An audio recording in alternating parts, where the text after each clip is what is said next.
America और Israel के हमलों के बाद बौखलाया ईरान। ईरानी मिसाइलों ने तेल अवीव और हाइफा में कई ठिकानों को तबाह किया। तबाही की तस्वीरें सामने आई। मिसाइलों को इंटरसेप्ट करने की कोशिश में इजराइल। ईरान के घातक हमले से कई इजराइल के इलाकों में बर्बादी। मिसाइल हमलों के बाद तबाही की तस्वीरें सामने आ रही हैं। राहत और बचाव दल मौके पर मौजूद हैं। पीड़ितों तक हर संभव मदद मुहैया करवाने की कोशिश।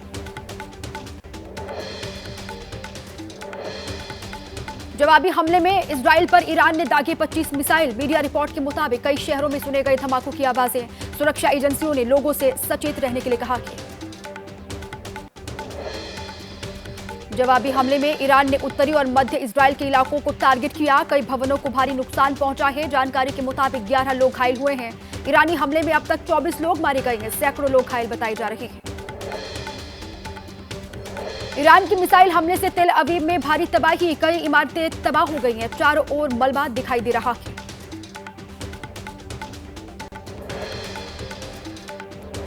इजराइल ईरान जंग में कूदा अमेरिका। अमेरिका ने किया ईरान की 3 न्यूक्लियर साइट पर हमला। फोर्डो, नतांज और इस्फहान साइट पर किया अटैक। अमेरिकी वायुसेना ने B-2 बॉम्बर्स से 3 न्यूक्लियर प्लांट्स पर बम बरसाए। ईरान की न्यूक्लियर साइट पर हुए अटैक में B-2 बॉम्बर्स का हुआ इस्तेमाल। B-2 बॉम्बर्स से हजारों किलोग्राम के बम गिराए गए। सिर्फ फोर्डो न्यूक्लियर प्लांट पर 6 बम गिराए गए। फोर्डो साइट पर 15 टन बारूद का इस्तेमाल किया गया। ईरान ने अपने 3 परमाणु स्थलों पर अमेरिकी हमलों की पुष्टि की है। अमेरिका के हमले के बाद ईरान का बड़ा दावा। ईरान ने जारी की न्यूक्लियर साइट की तस्वीरें। कहा, अमेरिका के हमले में खास नुकसान नहीं हुआ। ईरान पर अमेरिका के हमले के बाद इजराइल ने एयर स्पेस बंद किया। अमेरिका ने ईरान के 3 न्यूक्लियर ठिकानों को तबाह किया है।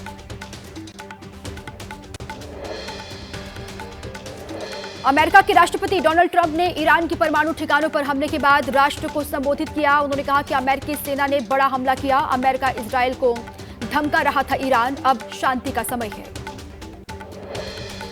डोनाल्ड ट्रंप ने ईरान को मिडिल ईस्ट में आतंकवाद का सबसे बड़ा पोषक बताया। कहा, मैंने कोशिश की हमला ना करना पड़े, लेकिन करना पड़ा। नेतन्याहू और उनकी टीम ने बहुत अच्छा काम किया है। डोनाल्ड ट्रंप ने ईरान को दी चेतावनी। कहा, शांति की राह पर आए ईरान, अब भी कई ठिकानों को निशाना बनाना बाकी है। भविष्य में और भी बड़े हमले हो सकते हैं। हमले के दौरान अधिकारियों के साथ वॉर रूम में मौजूद रहे डोनाल्ड ट्रंप। ऑपरेशन पूरा होने तक लगातार नजर बनाए रखी। भारतीय समय के मुताबिक तड़के सुबह करीब 4:30 बजे किया गया पहला हमला। ईरान पर अमेरिकी हमले को ईरान के विदेश मंत्री अब्बास अरागची ने अंतर्राष्ट्रीय कानून का उल्लंघन बताया। कहा, संयुक्त राष्ट्र के प्रत्येक सदस्य को अमेरिका के इस अमानवीय व्यवहार पर चिंता जाहिर करनी चाहिए। डोनाल्ड ट्रंप की ईरान को बड़ी चेतावनी। बोले, ईरान को तुरंत रोक देना चाहिए युद्ध, नहीं तो उसे फिर होगा भारी नुकसान।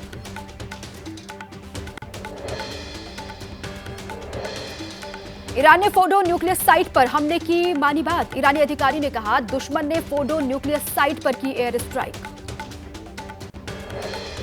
ईरान पर अमेरिका के हमले पर इजराइल के प्रधानमंत्री बेंजामिन नेतन्याहू का बयान। कहा, डोनाल्ड ट्रंप का फैसला साहसिक। पहले शांति आती है, फिर शांति आती है।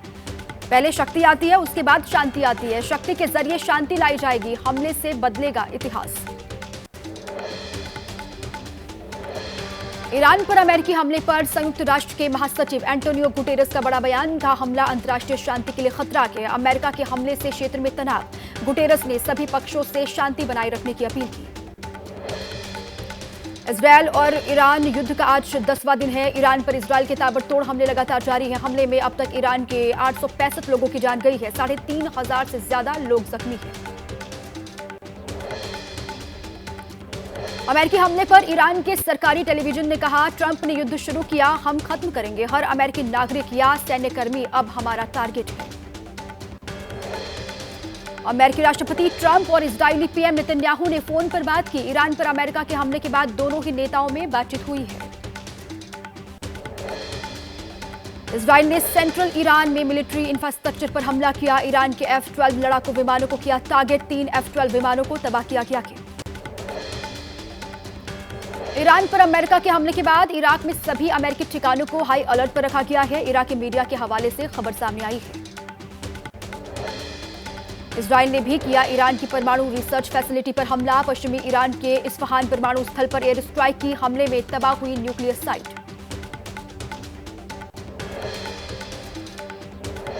पूर्वी इजरायली रक्षा मंत्री गैलेंट ने कहा, ट्रंप ने अमेरिका, इजराइल और पूरी मानवता के लिए साहसिक कदम उठाया है। ईरान पर बमबारी से दुनिया सुरक्षित हुई है। ईरान के राष्ट्रपति मसूद पजेश्कियान का बयान, कहा किसी भी स्थिति में नहीं रोकेंगे परमाणु कार्यक्रम। इजराइल बोला ईरान के साथ लंबे युद्ध की तैयारी कर रहे हैं। रूस ने किया ईरान का खुलकर समर्थन। राष्ट्रपति पुतिन बोले, हम शांतिपूर्ण उद्देश्यों के लिए ईरान और उसके परमाणु कार्यक्रम का कर सकते हैं समर्थन। इजरायली सेना के हमलों से दहला तेहरान, कई रिहायशी इलाकों में खंडहर में तब्दील हो गई इमारतें, चारों तरफ मलबा दिखाई दिखा। ईरान की राजधानी तेहरान पर इजरायल के हमलों से दहशत है। खुद को सुरक्षित रखने के लिए पलायन कर रहे हैं लोग। सीमा पार करने वालों की संख्या बढ़ने से टैक्सियों का किराया दोगुना हो गया है। ऑपरेशन सिंधु के तहत शनिवार को 2 फ्लाइटों से 600 भारतीय पहुंचे दिल्ली। अब तक 1117 लोगों की वतन वापसी हो गई है। अभी भी ऑपरेशन सिंधु लगातार जारी है। रूस और यूक्रेन के बीच जंग जारी। रूस ने एक और यूक्रेनी गांव पर कब्जा करने का दावा किया है। दूसरी ओर यूक्रेनी सेना के मुताबिक रूसी हमलों को नाकाम किया गया है।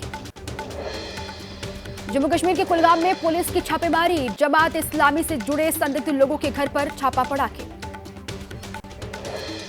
करगिल के द्रास में सरहद शौर्यथॉन कार्यक्रम का आयोजन किया गया। महाराष्ट्र के उप मुख्यमंत्री एकनाथ शिंदे ने सरहद शौर्यथॉन को हरी झंडी दिखाकर रवाना किया। बिहार के पटना में बोरिंग रोड की मशहूर मिठाई की दुकान की बिल्डिंग पर दरार आ गई है। बिल्डिंग गिरने के कगार पर पहुंची। आसपास की दुकानों को खाली करवा दिया गया। एनडीआरएफ और एसडीआरएफ की टीम मौके पर मौजूद है। मूसलाधार बारिश के बाद केदारनाथ राजमार्ग की पहाड़ी से लैंडस्लाइड हो गया। प्रशासन ने रास्ता बंद कर दिया। लिंचोली इलाके में भी लैंडस्लाइड की खबर है। जान जोखिम में डालकर आवाजाही कर रहे हैं लगातार लोग। ओडिशा के बालासोर और मयूरभंज जिलों में भारी बारिश से बाढ़ जैसे हालात बन गए। बाढ़ प्रभावित लोगों के लिए पहुंची मदद। रेस्क्यू टीम लोगों को सुरक्षित जगह पर लगातार पहुंचा रही है। मध्य प्रदेश के रतलाम में मूसलाधार बारिश से पानी पानी हुआ पूरा शहर। कई इलाकों में भरा पानी, तालाब बनी सड़कें। आने जाने में लोगों को परेशानी का सामना करना पड़ रहा है। राजस्थान के सिरोही में रात से ही लगातार जोरदार बारिश के चलते निचले इलाकों में पानी भर गया। माउंट आबू के झरने और नालों में बढ़ा पानी का जलस्तर। महाराष्ट्र के कोल्हापुर में सेल्फी के चक्कर में झरने के तेज बहाव में बहा युवक। उस दौरान मौजूद टूरिस्टों ने उसकी जान बचाई। सेल्फी लेते समय फिसल गया था उसका पैर।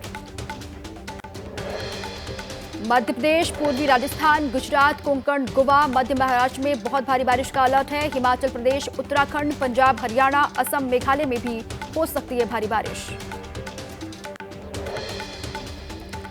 यूपी के मुजफ्फरनगर में चंद मिनटों की बारिश ने नगर पालिका की पोल खोल दी। सड़क और मेन चौराहों पर भरा पानी, यातायात प्रभावित। भीलवाड़ा में भारी बारिश की वजह से संगानेरी गेट के पास नाले में बह गई बाइक सवार ने किसी तरह खुद को बचा लिया। केशव अस्पताल के पास पानी में बहे मां बेटे को भी लोगों ने बचाया। एमपी के जबलपुर में भी बदला मौसम का मिजाज। जोरदार बारिश से शहर के निचले इलाकों में पानी भर गया। जलभराव से जनजीवन प्रभावित हुआ है। उत्तर प्रदेश के सीएम योगी आदित्यनाथ ने जनता दर्शन के दौरान सुनी लोगों की समस्याएं। अधिकारियों को समस्याओं को दूर करने के निर्देश दिए। ओडिशा के पुरी में भगवान जगन्नाथ की रथ यात्रा की तैयारी जोरों पर। रंग रोगन समेत मंदिर को खूबसूरती के साथ सजाने का काम लगातार चल रहा है। यूपी के प्रयागराज में योगिनी एकादशी पर त्रिवेणी संगम पहुंचे बड़ी संख्या में लोग। गंगा नदी में लगाई लोगों ने आस्था की डुबकी। हरिद्वार में योगिनी एकादशी के अवसर पर उमड़ी श्रद्धालुओं की भीड़। पावन स्नान के लिए हर की पैड़ी पर श्रद्धालुओं का जमावड़ा लगा।